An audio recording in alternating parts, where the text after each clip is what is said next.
We're here with Joe and Krista and Jeanette to learn more about Alzheimer's and, to find out what's going on in the community in terms of how we can become more involved. And they're going to talk about the warning signs, risk factors, and Jeanette is going to talk about some of the research going on, especially in St. Louis at WashU, which is one of the leading centers for Alzheimer's research in the country. So anyway, let's give a hand to our small audience that got a lot to say, I'm sure. So. We're excited that all of you were able to attend and come out. I'm Joe, and this is? I'm Christa Roehl. It's nice to see everyone here. We are excited to represent kind of the volunteer arm of the work of the Alzheimer's Association here in Jefferson City. So I know Krista wants to share kind of her connection to this disease and how she got involved and some of the stuff that we're doing here locally. Krista? All right. So normally I would get up and tell a story of how I'm connected to the disease kind of off the top of my head. But what I found is it's very emotional for me. So I thought what I would do instead is share part of testimony that I gave in front of a committee a few years back. We were trying to pass through legislation that was beneficial to families touched by the disease. And so I'm going to give you excerpts from that testimony. My name is Christa Roehl, and I live in Jefferson City. I'm here to talk today about my personal connection with Alzheimer's disease and encourage support of the legislation before the committee. I lost my grandfather to Alzheimer's in 1987. I lost my mother to Alzheimer's last November. Most recently, I lost my uncle to vascular dementia and Alzheimer's within the last month. My mother's Alzheimer's diagnosis occurred 3 years prior to her passing. My father transitioned from his role as husband of more than 50 years and became mom's primary caregiver. Life for my father and our family would never be the same. Until you have lived a day in the life of an Alzheimer's caregiver, I'm confident you cannot appreciate what it entails. Alzheimer's is not simply memory loss. This devastating disease erases decades of relationships and family connections. In the last years of her life, my mother would stare at me in disbelief when I would tell her that the strange man sitting across the room was actually her husband and my father. Alzheimer's turns loved ones into strangers. You cannot appreciate the progression of the disease until you have witnessed the decline of a loved one over a period of years. For my parents, familiar routines in the earlier stages of the disease became a necessity. Walking at the mall, coffee and donuts, doctor's appointments, and Culver's for chocolate custard.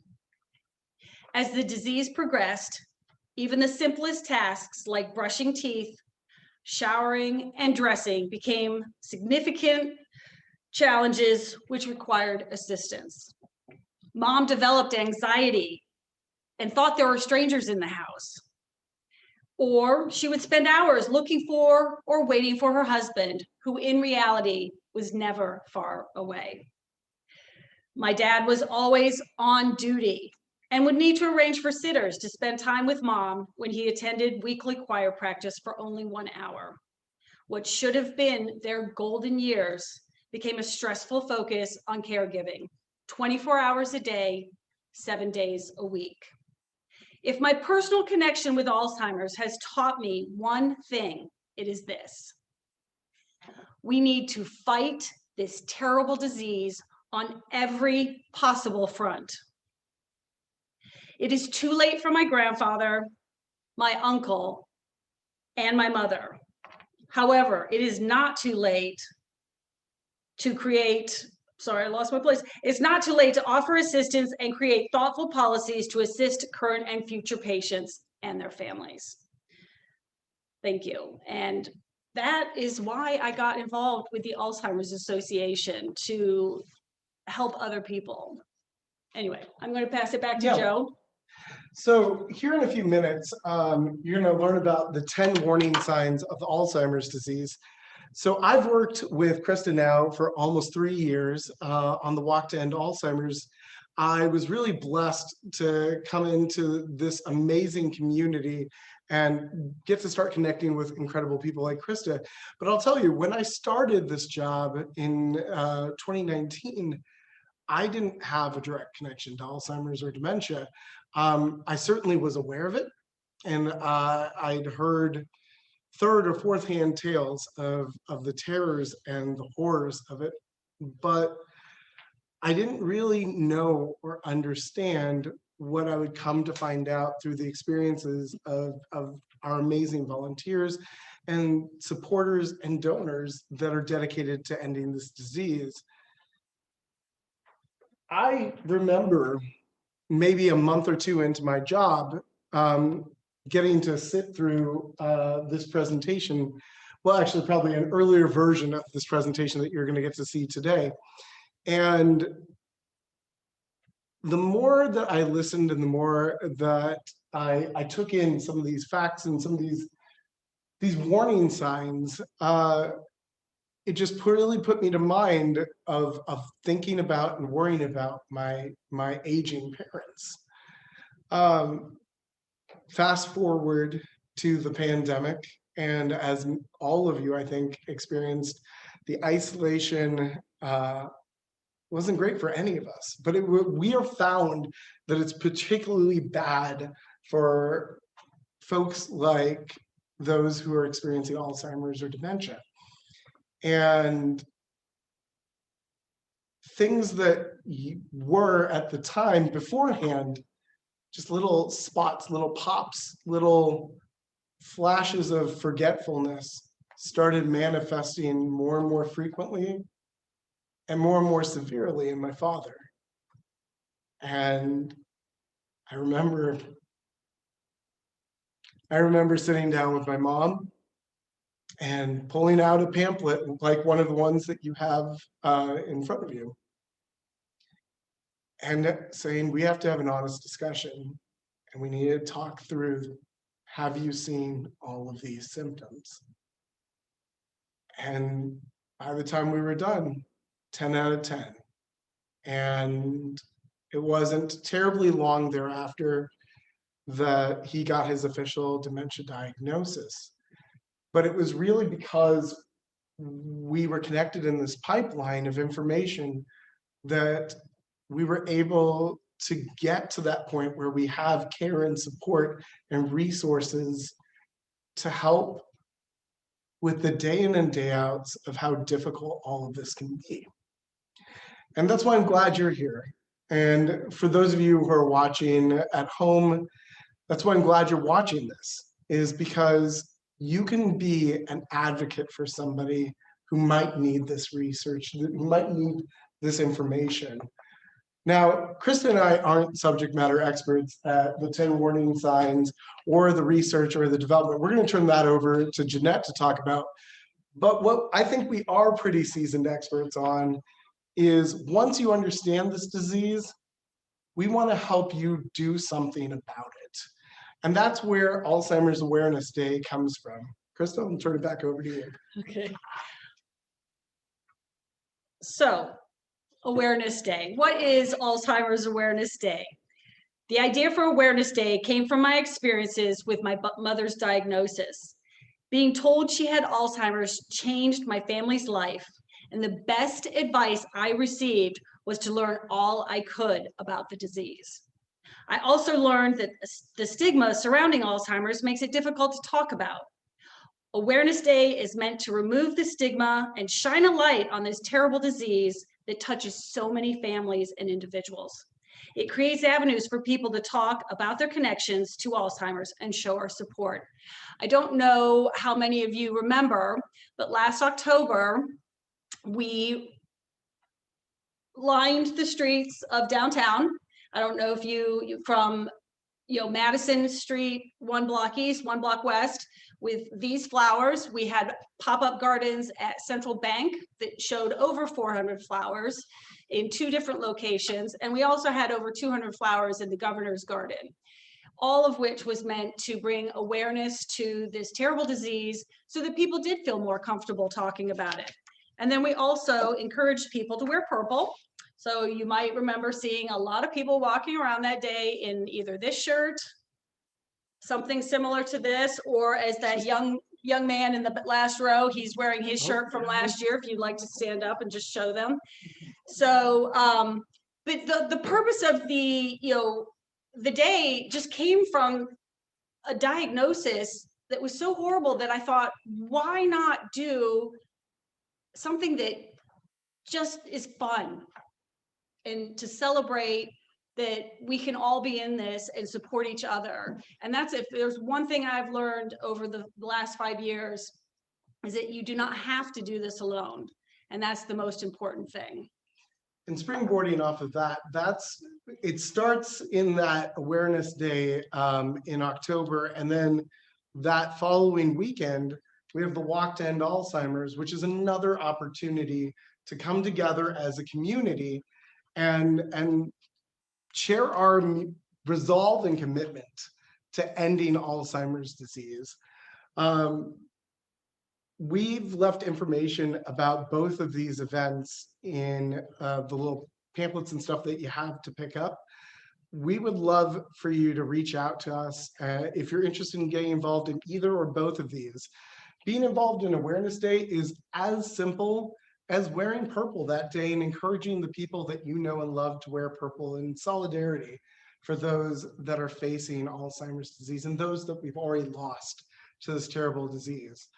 Being a part of the walk is as simple as visiting a website and getting signed up. It takes all of 30 seconds, and I'm happy to walk you through it after this class. And the website is alz.org/jcwalk. It's all over all of our material, but I'm happy to talk you through that. We would love to see as many people get involved in these events. And really, it's all about creating a sense of community. I know, speaking purely for myself, that's one of the things that's been so difficult over this last year, is just feeling isolated and feeling like I was on an island by myself. And if it wasn't for the amazing community that existed and still was sustained throughout the pandemic, I think I would have been lost. And that's me, Joe, the person who works for the Alzheimer's Association. I think I would have been lost if I didn't have the support that this community offers. So on behalf of Christa and me, people who have walked this walk, we hope that you do find a way that speaks to you to get involved and to show your support. I think that wraps up what I had. Yep. Without further ado, we'd like to invite Jeanette up to really get into the nuts and bolts of today. And I really hope that you take something special out of this and that you share it with other people, because really that's how we do the work that needs to be done. That's how we remove the stigma, is by making sure that education is out there and that people are informed. And for those of you who don't know, Jeanette has many other programs just like this one that cover other gambits of care and support. And I really encourage you to check out all of the different options that she offers. So thank you all. We'll be hanging out if you have questions. Oh, Is the walk scheduled with the date? yes, the walk is going to be on October 10th and Awareness Day is going to be on October 5th. We'll be hanging out if you have other questions afterwards. Jeanette? Okay, now I'm a walker when I talk, so I'm sorry to the I want to thank Joe and Christa, because honestly, they are two of the most passionate people that we have within the organization and everything that they do. They are two probably that I work more closely with than many others, just because of everything they do to help with awareness and everything for the different communities, especially Jefferson City. So I get to talk about the 10 warning signs. I'm sorry. You're totally. I actually got involved with the association when I was looking for services to help with my grandfather, who was going through a very bad phase with sundowners. We knew that there was some memory loss issues, and we had moved him back here from California because we knew he couldn't live on his own anymore, and he was 86 at the time. And I found this wonderful organization and these education programs, and then it just so happened that there was a position available. So I, of course, was blessed with getting this position as well. So through 8 years of interesting experiences is the best way to put things when you are a caregiver for somebody. You learn to laugh in the good, cry in the bad, and just kind of learn to go with the flow. Your patience level will increase, and there are so many changes that you go through, and you have to, no matter what, try and remain positive. So some of the information Joe and Krista brought is back there as well, and I brought information on a caregiver stress checklist. So if you are a caregiver, what are some things you need to look for? Because oftentimes the caregivers will wear themselves out as well. So some of the things we'll talk about is age-related memory loss versus what is dementia. There is a difference, and no matter what anybody says, dementia is not a normal part of aging. There's always been that stigma, but I think we're finally getting away from that stigma. I haven't heard the term old timers used for a long time. That was always used beforehand. We can diagnose within 98.7% specifically what form of dementia individuals have. So I know it's not 100%, but 98.7 I think are still really good odds there. You know, some of the tips for approaching somebody with dementia and some of the early detection benefits. That's very important. So, you know, keeping track of the warning signs, you know, what is not normal behavior. So they usually don't include this, but I always like to explain that dementia is a diagnosis, but it's the umbrella term for all forms of dementia. So Alzheimer's is the most diagnosed in that.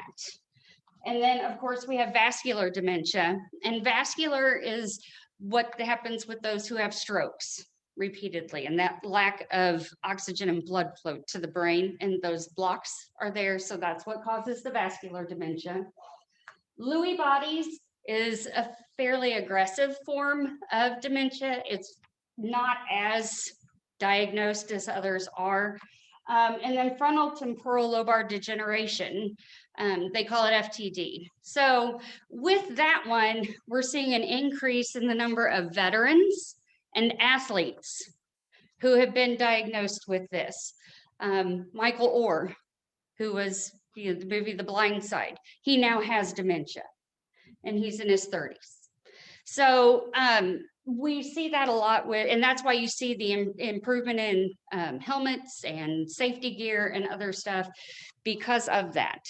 And it's the least diagnosed, but we are beginning to see it more, especially through the VA as well. Now, there are biological changes in the brain that do happen as we get older. So it's very important to focus on healthy living and exercise and increasing that blood flow 3 to 4 days a week. They always say, and everybody is like, oh, whenever I say it, the Mediterranean diet is the best one to follow because of the healthy oils and fishes and chickens. And my husband always asks, where's the meat? Because he doesn't consider chicken or fish a meat. He wants his steak. So you get that, but it's a good change. So, but we do have some biological problems that go through. Now, there are different forms of Alzheimer's as well. So you have early onset, which is those individuals who are under the age of 65. What was it, 2 years ago, there was an individual who was 37 in Jeff City who was diagnosed with dementia. And it's fairly aggressive. And that one does have more genetic markers than, I don't want to say regular Alzheimer's, but the Alzheimer's that's diagnosed post 65. There are actually 43 genetic markers. So it's very hard to narrow down the specifics if it's possible with the genetics. But I did just see today, it just came out that they're doing a study at the University of Nebraska Medical Center for kids ages 8 to 13. And they're going to do a longitudinal study from now and through adulthood to see if they increase in those genetic markers and if there is a higher risk now for a dementia diagnosis. So they're even starting younger now with that too. So some of our warning signs that we have. So number one, basically it's things that disrupt our daily life. So we can always, I've forgotten where I've put my keys.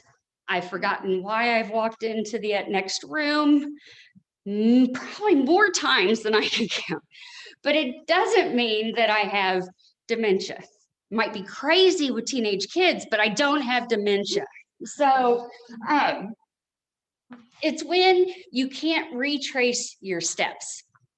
Like if your keys are in the freezer now instead of in your sweater pocket, because, we'll hang our stuff up and go back later and find them. It's misplacing things. It's not being able to balance a checkbook, things that you were able to do before with clarity. Challenges in planning or solving problems. So you will schedule multiple appointments at one time without thinking, or you'll have an appliance break and you won't know who to call or what to do. Some of those things that can cause those daily disruptions. Difficulty completing familiar tasks. Great grandma's apple pie recipe that we've made 5,000 times that we know without having to look, all of a sudden we can't make again. An individual who used to work for us, her grandfather had oatmeal every single day forever. And she came down one morning and he had a plastic measuring cup on the stove cooking the oatmeal. But he knew he wanted his oatmeal. So he just forgot how to cook it. All of those kind of things start to add up. You've been to the grocery store 5,000 times. You've lived in the community your whole life. It's 3 blocks away and you can't get to the grocery store. Confusion with time or place.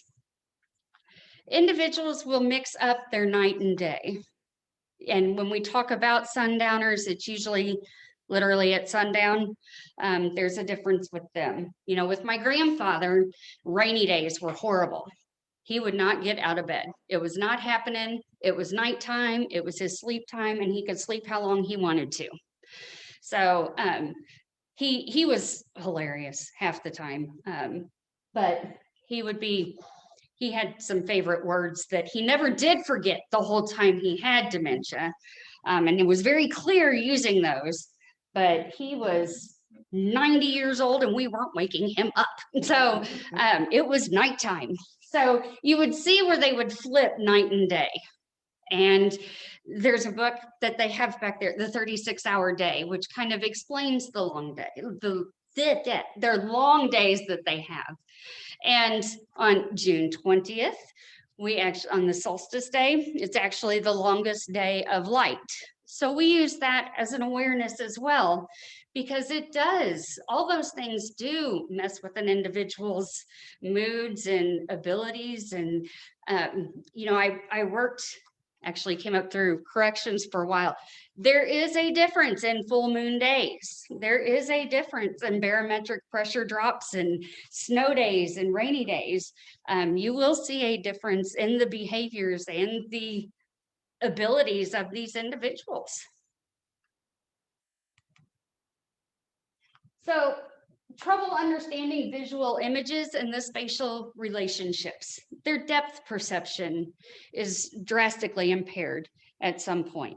So when you look at an Alzheimer's brain, it actually goes from the inside out and the outside in. And so we call it the butterfly. At the top of your spinal cord there, where there's that nice little circle that connects to the brain right there. At the end, if you see an Alzheimer's brain, you'll see this butterfly. And it's from where the brain has went from the inside out, and then it's shrinking from the outside in as well. So you will never have the same behaviors twice for individuals. You know, right now I have on my husband's side, the maternal grandfather is in the final stage and the paternal grandmother is in the early stage. Both at 94, both have had it for a while, but both have been different, and grandpa was different. So a lot of people think that, oh, I'm going to experience this, this, this, and this in this order, and it's not going to happen that way. You will have individuals who, grandpa, like when he tested, the VA would come to the house and they would do the cognition tests. He did bad one year. Next year, he increased his score by 10 points. Then the next year, he went down 20, and then he was back up like 5. So it depends on how it is progressing through the brain. So no behavior will be the same. One of the things I've learned from friends of mine who are in home health, who work with dementia care patients specifically, they develop a fear of water a lot of times. But I found out it's not so much the water that they're afraid of, it's the bathtub. Bathtubs are a solid color. They can't determine where the water is coming from and where things begin and end. So they'll take like wallpaper border and put it around the middle, or hang the towels in the center. So that way they can see that there's a difference there. Individuals, he was wandering for a while. And my friend said, put a black trash bag down. Okay. Why would you think that? Well, they think it's a black hole. They won't step in it because their depth perception's off. So if you have a stairwell that you don't want them to chance going down because it could be too rickety or risk of fall, they'll do that as well. We also have a lot of resources available on doorbells, the little door alarms that just click on there, and other stuff too, but I'll get to that part. They'll also start having problems with words.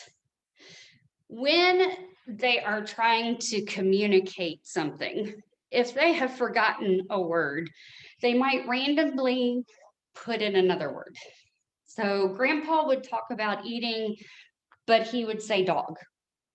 That would be, so we knew when he was saying the dog, he would be wanting to eat. So we got to the point where we would take food and show him specifically, you know, what do you want, and use the pointing method. That seemed to work best. Other things that happen is, you know, they start forgetting us. And that is the hardest thing, I think, with all of the dementias. Technically, we lose them twice. So, and I can say the first time seems to be much harder. So, you know, you go from number one granddaughter, mind you, I was the only granddaughter, but I'll take the number one granddaughter title there, to being that girl. And at least he didn't like my mother. So it was, I don't like you, I want that girl back. So at least he knew me as that girl, and he wanted that girl all the time. You know, they're misplacing things and losing the ability to retrace the steps.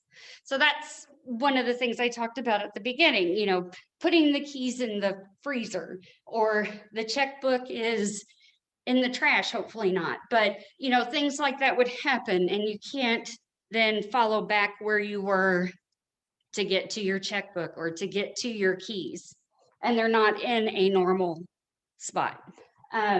Decreased or poor judgment. I actually work closely with the Secretary of State's office, and I have some of their materials as well if anybody ever needs it. They watch for seniors being taken advantage of, especially those with dementia. These are individuals that would receive that email of, we need $1,000 sent to us so we can get you this $10 million trunk that's in Europe somewhere, blah, blah, blah. My uncle went and wrote a check for a truck, and they let him write a check for a truck, and he drove it off there. So, they had that decreased or poor judgment. His wife wouldn't take him somewhere, so he was going to make sure he had his own transportation. So he did. Withdrawal from work or social activities. This is actually very important to have them remain involved in things as long as possible. I have met people through this in education and doing things at the various senior centers and the Area Agency on Aging. I have met people anywhere from a year post-diagnosis to 18 years post-diagnosis. They've involved themselves in the different trial programs. They've done lunch every day at the senior center, stayed involved in church. Those kind of activities are really good. Now, I've seen lately on game apps, because I have this Wizard of Oz game addiction thing, that says that doctors recommend that you play this game 20 minutes a day to increase your cognitive function. I don't know how well that's been verified, but doing things to keep your brain going, stimulated, if you can answer the New York Times Sunday crossword puzzle, now would be a good time to maybe switch to Sudoku. So that way you're challenging yourself. People who are musically inclined, say they've played the piano for forever, switch to something different. What can they do to challenge themselves and to keep that mental stimulation going? Changes in mood and personality. This is the big one. It's difficult because you never know when their personality is going to change. A lot of it you will see weather-wise, sundown, sunrise. Now, not everybody will have sundowners, and not everybody will be affected, again, the same way in regards to that. So I've heard people say that, oh, their grandfather was so mean growing up, but now he's the nicest person ever, and they like new grandpa. But they're enjoying that time that they have with them. But you'll see the changes in mood and personality quite often, and it'll fluctuate. So other things that we talk about too, and I kind of throw this in there just from experience, but sweet, taste, diet, all of those things will change. The last taste to go is normally sweet. So when family members are wanting the donut holes or the whipped topping on the spaghetti or the whatever, it happens. It does happen. And so we use kind of the fooled dieting there. So one of the other tricks I learned was taking like Boost or Carnation and putting it in a blender with ice, and oh, I got you a milkshake. And Grandpa just loved me because I would give him all these milkshakes throughout the day. And those kind of things. And so one of our resources that we have are our virtual programs. Now, I always like doing them in person. I know that we've had to join that Zoom culture during all of this, but it's still nice to talk to each other and to have this time together and to find out what you can. So we do have everything on there. And we also even have, if you know anybody in emergency services, one for individuals to communicate with those maybe who wander, they come into contact with. So that way, we call it joining their reality. Instead of arguing and trying to have them understand the truth, we just kind of join their reality and do things until they are safe. They've started doing that in nursing homes a lot as well. We have a physician education program and a nursing education program.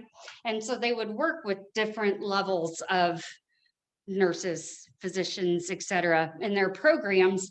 And so instead of somebody saying, I have to go take my car to get the oil changed. Oh, well, don't you remember your son came to do that? Oh, okay. And then they forget about it. So life's good. So those are some of the things that you'll learn and some of those tips and tricks that we have through virtual programs. But the best thing is the support groups. These, we have them both. Jeff Cities is still virtual, but we're hoping, fingers crossed, it'll be back in person. But it gives you a chance to talk to other caregivers who have learned many different things throughout their caregiving time. And I think I've actually learned more from support groups and overseeing those than I have from everything else. I mean, we learn a lot from the education programs because it's important to know what you're getting into, at least an overview, because we all know that every situation is going to be different. But those tips and tricks of what somebody's going through and what somebody has started going through, you learn so much, and it kind of helps you prepare for those next steps. We also have a community resource finder that is sponsored with AARP. And so it has all of our programs and events on there, as well as AARP has a bunch of programs and events listed too. Care at home, medical services, housing options, community services. We don't charge for anything to be put on there because we don't want to endorse anything that's on there. But individuals will post their services and stuff. One of the things that I love most about the association is that there's nothing that costs anything, period. Everything we do is free. We have social workers who can provide care consultations. So if family members are having a hard time having that key conversation, how do we get keys away from dad? Or there's 8 kids and 1 power of attorney, or there's other things like that. They won't get into the legal part of it, but they will help guide conversations and will help families specifically. If a person is in early stages of dementia and they need to know what type of care and support options are there, we have early stage kind of support groups for themselves. They have like a phone tree, they call each other, they check in on each other. We have early stage social engagement programs where they'll do art therapy, musical therapy. They'll get together for lunches and do small activities together. And so there are so many options that we do have. We also have our public policy and advocacy. That's kind of the other side, where they're the ones who are working through the state and federal government entities to get things passed. One thing specific about dementia in general is that it's nonpartisan. So we're lucky with that. It is nonpartisan. Very seldom do we have any non-support. You know, it's everybody is usually very supportive of everything because of basically everybody now knows somebody who's been impacted and knows the disease and how difficult it is. So we do have that side of things too. We do have a 24/7 helpline, and it's not a crisis line. So you don't have to wait for an emergency to call them. But if you have a change in behavior, or you want to find out where the nearest support group is, or when is the next virtual support group, because you really need to talk to somebody quickly, they can help you with that. They've also they'll email you, a whole page of resources that are available by zip code for you to have as well. So we do recommend that individuals keep this number. And if you notice, it's on everything that we have, just because of how important it is. And they are also, we have care consultants and other individuals, social workers, volunteers who will help people through things with the helpline as well. And that is what I have for you today. Yes, ma'am. Could you talk a little bit about the new drug and, what's going on at WashU, some of the research? Yes, I can. So last week, and we were very excited about this, aducanumab was approved by the FDA for use. It is 73 infusions that are done through just like what they would with cancer, other things. And so we do have now legislation that's going to be going through because they're going to try, from my understanding, in places like DaVita for dialysis clinics and other things, they're going to try and make it where they can do them as well. Because as we all know, hospitals are overwhelmed with the cancer treatments and things. So there needs to be another support for that part.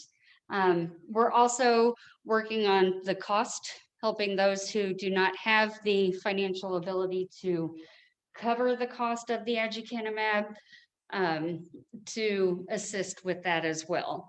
So it was approved last Monday, and we've heard tentatively it will be produced 2 to 4 weeks. Insurance has not done their part yet as to what they're going to cover, evaluate, with things there.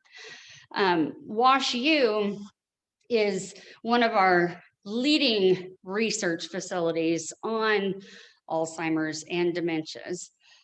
They have a machine that is supposed to be able to detect 10 years pre-diagnosis. They're working on a blood test right now.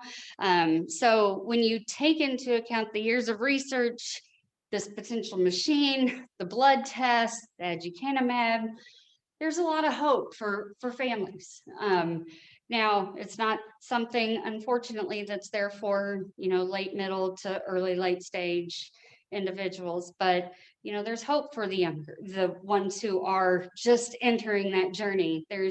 We also have trial match and other things. My sister-in-law in Omaha, her sister and her mother are all three part of a study at University of Nebraska. Both of her maternal grandparents were diagnosed with dementia. And so they're doing a family study on that. There is so much research. We are just hoping for that cure. I mean, we're getting there progressively. We're just not there yet. But it was very nice to have a dementia specific drug now. Other drugs that were used were for other things that helped with stuff. But yes, Joe. Is there if I springboard off of you? You go right ahead. So just like what Jeanette was saying, there's so much room to be excited and optimistic about this new drug, but also we're learning more and trying to figure out the best way to temper everybody's expectations. I think they said that we're getting about 1,000 calls to the helpline wanting us to it's prescribe the nonstop. drug for them. They want the miracle drug now. Some of this is fortunately and unfortunately, the media has been really great about sharing the exciting news about this, but not so great about filling in some of the details. Like Jeanette was saying, this drug is very specific to one segment of the spectrum of people dealing with Alzheimer's and dementia. And moreover than that, it isn't a cure. It's not a vaccine. It is a treatment. And it's a treatment that will eventually have diminishing returns. So as Jeanette was saying, we have a lot more optimism and enthusiasm than we had 2 weeks ago about the trajectory of people facing this disease, but we are far from done, which is why people getting involved in events, people attending education groups, people getting involved in support groups, that still matters and has to keep moving forward, because we have to keep moving forward to a world that's fully free of these diseases. Yes. This does not go backwards. It doesn't fix anything at all. The individuals who had taken part in the study were grateful for the extended quality of life time before the next stages. So it gives for those in early stage that, and the families were saying, just let people have some hope. So that's, you know, what we go off. We finally have something to be hopeful for, and hopefully it will continue. Yes, ma'am. This special machine, is that a new type of MRI? I do not know. It's a digital imaging something, but it shows the full brain. Have you guys seen it? I've seen the scans. It shows from the top down, and you can see from the bottom. I mean, it shows like almost a 3D image of the brain.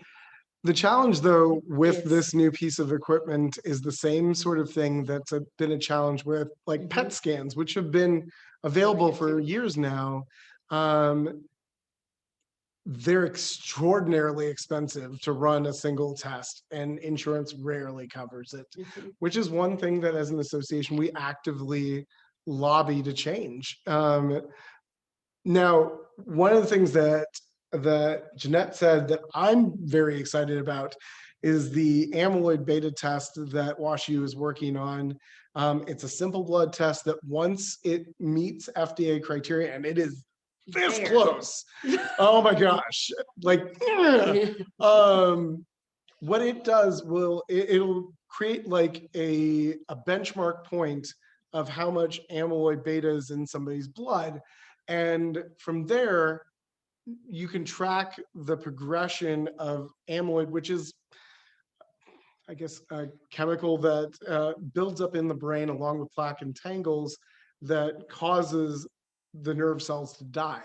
So once you have a baseline and can track the changes in that, it does two things. For people who are facing the disease, there's a stronger, more objective litmus of how progression is happening. But as we're looking at further drugs, if we have a reliable way of gauging the amyloid in somebody's body, we can hopefully see it not continue to trend this way, start to dip down. And that's the goal.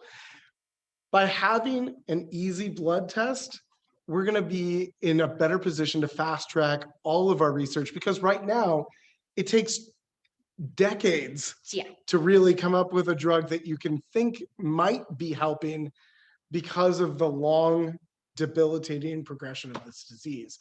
But this might be the thing that really makes the difference. And it's coming here from the amazing state of Missouri. I feel a lot of pride about that if you haven't gathered that enough. Yes. And one of the things is, because of the cost, people just can't go and take them. Individuals who are using this machine and stuff right now are part of trial studies. They are the test subjects who are using this stuff regularly. I know people have called to say, if I pay for it, when can I get it? And it's like a year on the waiting list to even begin to take it because of what they already have scheduled for their testing. Now, we are getting ready to have our next international conference where everybody comes in from around the world and discusses what they have found in their research. And I listen with my dictionary and try and figure out what they do pretty good. They give us pictures. They give us pictures. Yeah. They do good. Yeah. Pictures. Yes. No, it's amazing though, what you see in Amsterdam and Sweden and everywhere. They are all together. Last year it was virtual. This year it's going to be hybrid. The year before it was all in person. They come from all over together and discuss all their research and their findings. So that's where we get to learn a lot, and that's next month. Well over 3,000 credible research studies involving the brain, the progression of the disease, all available to clinicians and scientists that are interested in it. Really, what we've built as an association is something that is astronomically accelerating the progress towards being a cure, because the brain is not simple. It is a very complicated organ. And one of the things that Jeanette was talking about earlier can make a huge difference. as we age, we develop all sorts of ailments that can complicate an accurate diagnosis and a treatment plan. My dad, I can tell you, he has diabetes, and that does not make for an easy combination when in conjunction with a dementia diagnosis. If it weren't for my mom actively monitoring his blood sugar, we probably would have lost him 6 months ago. And there are many things that can also mimic dementia. The one thing that is most common is UTIs. They like side by side, 10 signs, UTI, the exact same thing. So we would always be able to tell, and the home nurses would do the same thing. They'd be like, well, have you tested their urine? Well, Yep. no. But UTI, for those who have, you can, it's like side by side. So some things you might start seeing some of the signs, but it's something that could be cured. So you can go back from that. I was talking with a lady this afternoon. She was from England, and her spine, instead of having the opening with the spurs goes there, it was pinched, so it was closed. So they went in and they reopened that. And so now she's dealing with regaining her memory and kind of getting overwhelmed and learning left from right and stuff again. But she was there doing chair yoga with the Silver Sneakers program, but she's regaining her memory. So there could be other things that mimic those signs too. So having that early diagnosis, not being afraid to talk to the physician is very, very important. If you're over the age of 65 plus now, they're supposed to be doing an annual, when you have your annual physical, a cognition test. Now, it's nothing that is massive. It'll be, we're going to give you these 5 words, and later on we'll ask you these 5 words, or they'll give you an address. And then a little bit later, and I'm sitting there saying the same thing, like, how am I going to remember this? And see what you can remember about the address when they ask you about it later on, so they can start seeing those things. You know, they are very good at hiding dementia too, once they have it. So having a good relationship with the family physician, or specifically the nurse of the family physician, will allow you to be kind of open and communicate that in advance, maybe. So when the physician's talking to them, they can find out some things. So all of these things we cover like in our education program. So it's really good. I think everything I've learned over 4 years now, I try and like get out every single session. And there's just so much, but we do have other education programs, understanding Alzheimer's and dementia, healthy living for brain and body, and dementia conversations and effective communication, as well as if you're in an early stage situation with a loved one. We have an early stage program that's 8 hours, not at once, but they break it down over 4 segments to work with families who have early stage and mid stage. And then they have one for late stage too, for caregivers as well. And just one closing thought off of everything you've just said, because she really neatly buttoned this whole thing up. There's one other phenomena that I've seen a lot in my work with volunteers, and that's a resistance, an aggressive resistance to trying to find answers. And I get it. I do. Nobody wants to hear the news that you've got a terminal disease. But when it comes to this disease, what I try to share with people is that it's not just about the person who will eventually lose themselves and then their life to the disease. It's about every single person who loves them and interacts with them. Because if you can have the conversations like Jeanette was just talking about early, if you can figure out things, if you can know what to look for, it greatly increases. It won't increase the quantity of time that you have with your loved one, but it'll increase the quality of time that you'll have with them. And with all the research, they're consistently looking for individuals to participate in the research studies. So the earlier the diagnosis, the more options you would have for some other treatment alternatives based on what's available, like through our trial match and stuff. So lots of options with that early diagnosis, at least for potential. Yes. I've got two more questions. Uh-huh. About 15 years ago, maybe longer, when my father was first diagnosed with some kind of dementia, Mm-hmm. he was prescribed two different drugs. I think one was called Dementia or something. Dementia. And I think these were originally drugs that were for HDD No. children or something. Anyway, are those drugs being used now or have they been? Namenda, Aricept, yes, they are. And Namenda was Aricept? for those with Down syndrome. Those were originally for Down syndrome and they're Namenda now was. being used for dementia. And also, is it possible for a person to have two types of dementia at the same time? Yes. Yes. Or more specifically, they'll change the diagnosis. Like my grandfather had Alzheimer's at first, but then when he started having strokes, they declared it as vascular dementia. So it is possible for that to change. Usually the ones you don't see change are the frontal, the FTD and the Lewy bodies, because those are a little bit different in regards to the testing and stuff that shows the specifics for those. But Alzheimer's and vascular, Parkinson's now is like on that line between dementia, Parkinson's. They go back and forth. Depending on who you ask, will tell you that Parkinson's is a form of dementia. So there's other types that are in there. I know, Amelia told me this. There's 112 Sounds right. types of dementia. So you don't also have to have a diagnosis of Alzheimer's disease to receive services from us. Our legal name is actually the Alzheimer's Association and Dementia-Related Diagnosis. It's like a 40 Alzheimer's Association is what we are. But we cover all forms of dementia. There's some like vascular dementia support groups. There's even specific support groups to the type of dementia too, and different stages with caregiving and other stuff as well. So there's all of our services are free all the time for any form of dementia. Well, thank you, Joe and Krista. Thanks.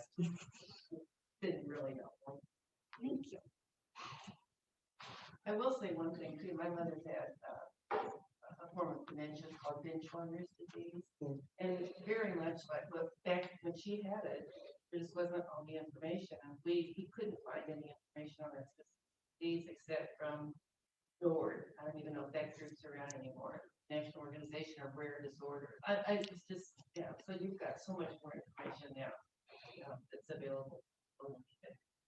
And there is so much research happening. So much. So much. So thank you.